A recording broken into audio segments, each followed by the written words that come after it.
Chapter 17 टिया की मस्ती and हसबंडला। फिर सब एम्यूजमेंट पार्क के लिए निकल गए। एम्यूजमेंट पार्क में पहुंचने के बाद टिया एम्यूजमेंट पार्क को आंखें फाड़ फाड़ कर देख रही थी।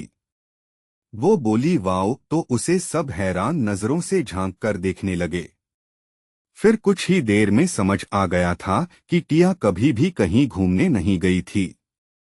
अश्वत्थ टिया के सिर पर हाथ रखकर उसके सिर को सहलाते हुए बोला, आर यू हैप्पी नाउ? टिया ने खुशी से अपना सिर हिलाया। उसकी आंखों में अलग ही चमक दिखाई दे रही थी। उसने एक्साइटमेंट में आव देखा नताव और बोली, मुझे सबसे पहले झूला झूलना है। तो सब हैरान रह गए। अभरम अपना गला साफ करते हुए बोला, झूला? बाप रे, आते ही एडवेंचर करना है। अश्वत्थ बोला, सब चलो, मैंने सबकी टिकट करवा रखी है। फिर सब पार्क के अंदर गए। टिया वहां आकर बहुत खुश थी और बाकी सब भी, लेकिन सबसे ज्यादा खुश टिया और आदित्य थे क्योंकि दोनों के दोनों बच्चों जैसे थे। आदित्य बोला, भाभी चलो हम सब झूलों पर राइड करेंगे, फिर गेम्स खेलेंगे, फिर बहुत सारी पेस्ट्रीज, आइसक्रीम, पिज्जा और बर्गर खाएंगे। तो सब उन्हें घूर कर देखने लगे। टिया भी एक्साइटमेंट में बोल पड़ी, चलो चलो। और वो दोनों उन सबको छोड़कर चले गए और सब देखते रह गए। अश्वत्थ बोला, ये दोनों हमेशा ऐसे ही करते हैं। मिराज बोला, ये तो वही बात हुई, अपना काम बनता भाड़ में जाए जनता। तुम्हारा भाई अलग ही कंपनी का है, उसके दिमाग की वायरिंग अलग ही है। ओजस बोला, don't say a word against my silly boss. Miraj बोला, अपने बॉस की तरफदारी करना बंद करो, वरना एक दिन तुम भी बेवकूफ हो जाओगे उसकी संगत में रहते रहते। ओजस ने मुंह बना लिया, वो बड़ा फनी लग रहा था। अश्वत्थ बोला, लड़ना बंद करो। क्या तुम लोगों को खुशी नहीं हो रही है कि मैं तुम लोगों को एक अच्छी ट्रीट दे रहा हूं, लेकिन तुम लोग उसे एंजॉय करने की बजाय अपना टाइम वेस्ट कर रहे हो? अभरम बोला, हाँ बड़ा आया ट्रीट देने वाला। ये क्यों नहीं कहता कि छोटी गिलहरी ने जिद की इसलिए हम सबको लेकर आया है, वरना हमें तो तू पूछता तक नहीं है। हमारी छोड़ क्या तुम कभी खुद भी कहीं घूमने गए हो? हाँ, माना कि तुम हमेशा ऑफिस के काम से बहुत से कंट्रीज में ट्रैवल करते हो, लेकिन कभी घूमने नहीं गए हो। खुद की तो नहीं, लेकिन हम लोगों की ही कदर कर लेते। तुम्हें भी नहीं पता कि कितने दिनों बाद घूमने को मिला है हमें। थैंक गॉड कि तुम्हारी शादी हो गई, अगर नहीं हुई होती तो हमें घूमने का मौका ही नहीं मिलता। Thanks god you are great. बस अब ये अपनी क्यूट सी वाइफ पर भी ध्यान दे। तो अश्वत्थ उसे अपनी आईब्रो रेस करते हुए बोल, तुम कहना क्या चाहते हो? मैं तुम लोगों को पिछली बार स्विट्जरलैंड लेकर गया था। भले मैं वहां काम के सिलसिले में गया था, लेकिन तुम लोग घूम सकते थे। लेकिन तुम सब लोग होटल रूम्स में चादर तान के सोए हुए थे। मिराज बोला, और क्या करते? इतनी ठंड में कौन जाता, और आप हमें जानबूझकर ठंड के महीने में लेकर गए थे। इंडिया का ही ठंड का महीना झेला नहीं जाता, स्विट्जरलैंड का खाक झेलते। ओहस बोला, ओहो इट्स ओके, हो गया, अब हम भी एंजॉय करने चले। वो दोनों पापी इंसान तो चले गए हमें छोड़कर, हम भी चलते हैं। फिर वो लोग भी चले गए। उन्होंने अश्वत्थ को पीछे छोड़ दिया। अश्वत्थ खड़ा होकर उन्हें जाते हुए घूर कर देखने लगा।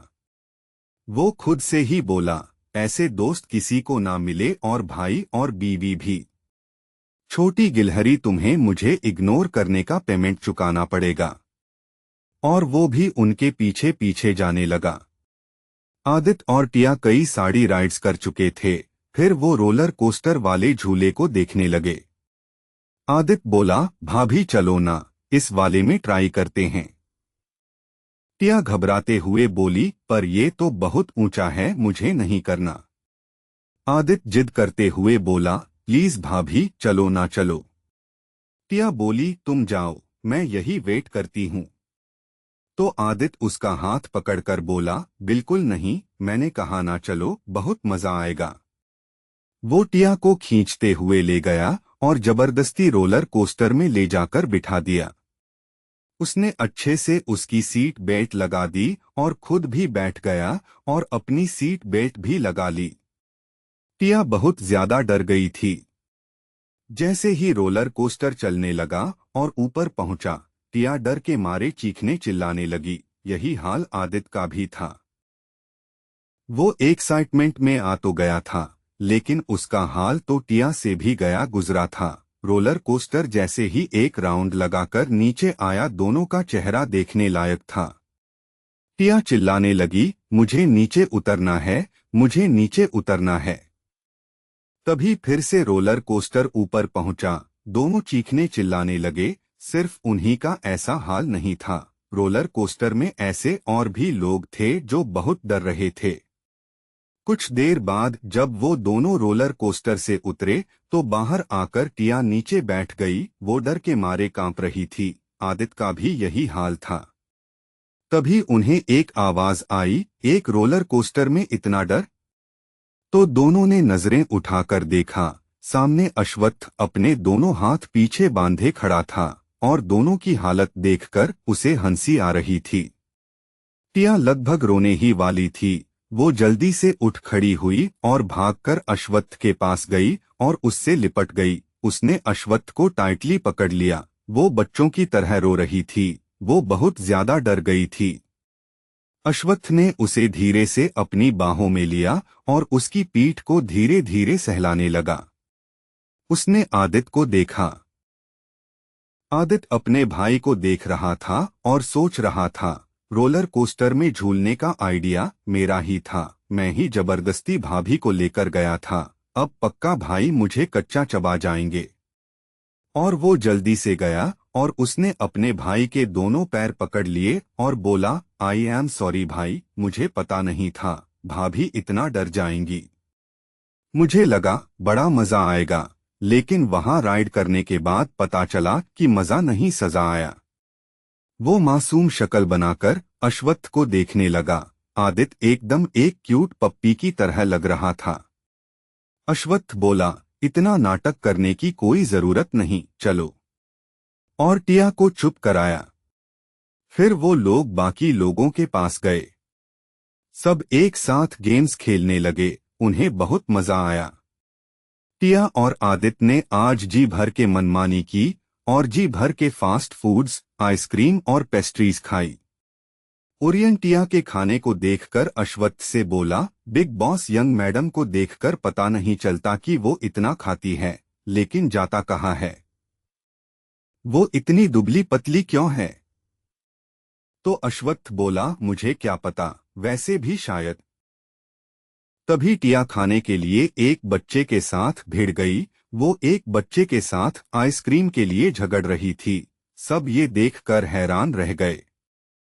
अभ्रम बोला, अश्व तेरी छोटी गिलहरी लड़ाई भी करती है, देखकर तो नहीं लगता। लगता है तुम्हारी क्यूट वाइफ के अंदर बहुत सारा टैलेंट है, जिसका ट्रेलर वो हमें धीरे धीरे टाइम टू टाइम दिखा रही है। तो अश्वत्थ बोला, जस्ट शट अप। फिर वो गया और उसने बच्चे और टिया की लड़ाई को रोका।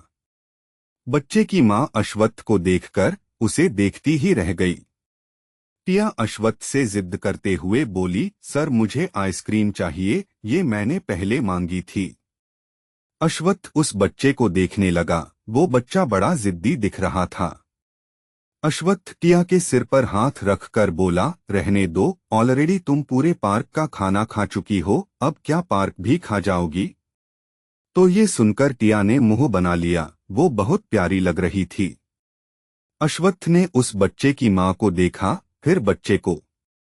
उस औरत को देखकर अश्वत्थ के फेस का एक्सप्रेशन चेंज हो गया था। वो पहले की तरह खड़ूस बन गया था। टिया उसे ऐसे देखकर डर गई और धीरे से बोली, क्या आप मेरी वजह से नाराज हो गए हैं?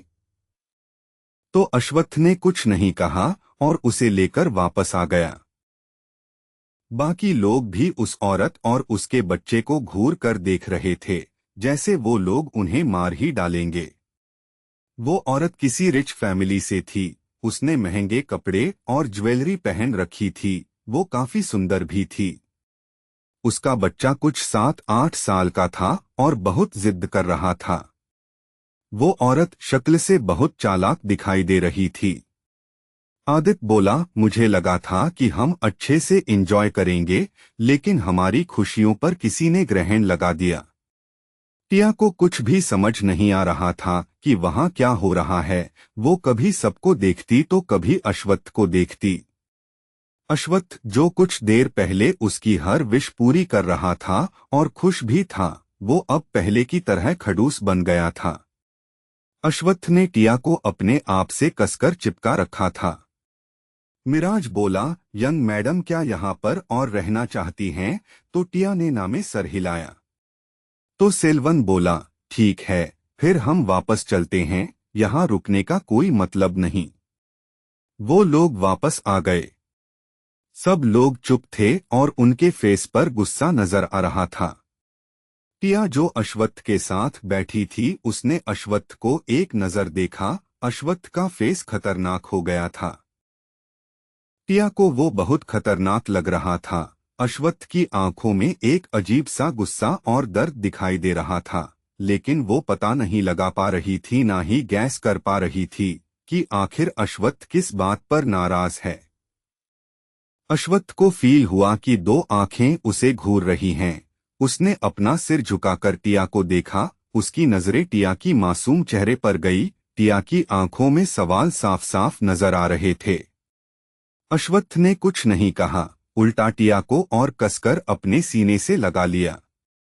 टिया हैरान रह गई। उसे समझ नहीं आ रहा था कि अचानक उसके सर को क्या हो गया है, पर उसने कुछ नहीं पूछा। घर पहुंचते पहुंचते रात हो गई थी, और क्योंकि सब एम्यूजमेंट पार्क में अच्छे से खा पी कर आए थे, तो किसी ने डिनर नहीं किया। दादाजी डिनर करके सो चुके थे।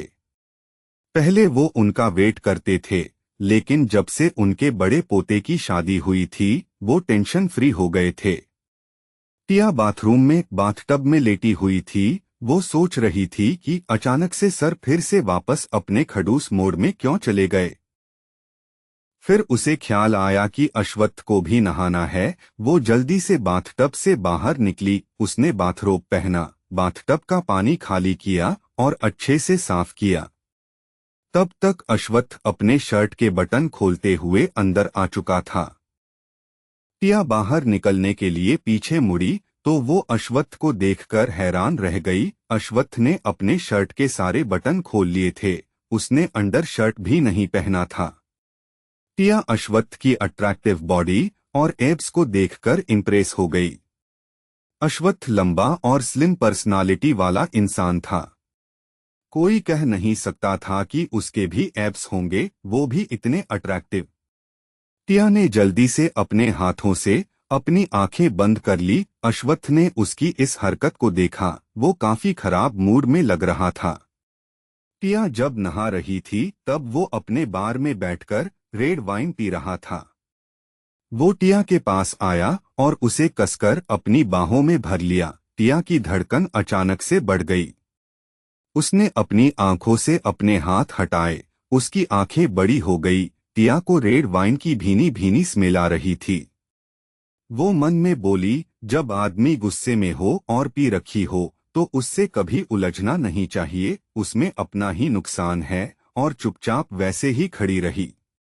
जब काफी देर तक अश्वत्थ ने उसे फ्री नहीं किया तो वो हकलाते हुए बोली, सर सर आप ठीक तो है? अश्वत्थ ने कुछ नहीं कहा, उल्टा और कसकर टिया को पकड़ लिया। टिया मन में बोली, क्या सर पागल हो गए हैं? ऐसा अजीब बिहेव कर रहे हैं। और फिर बोली, आप ठीक तो है ना? क्या आप मुझसे नाराज हैं? You can punish me. Ashwath बोला, I am not angry with you, don't worry. Are you afraid of me? तो टिया ने अपना सिर हिलाया। तो अश्वत्थ भारी आवाज में बोला, don't leave me anywhere. Can't you love me? Please don't leave me. Tia उसका मतलब नहीं समझ पा रही थी, पर अश्वत्थ की बातों से लग रहा था कि वो अंदर ही अंदर बहुत पैनिक हो रहा है।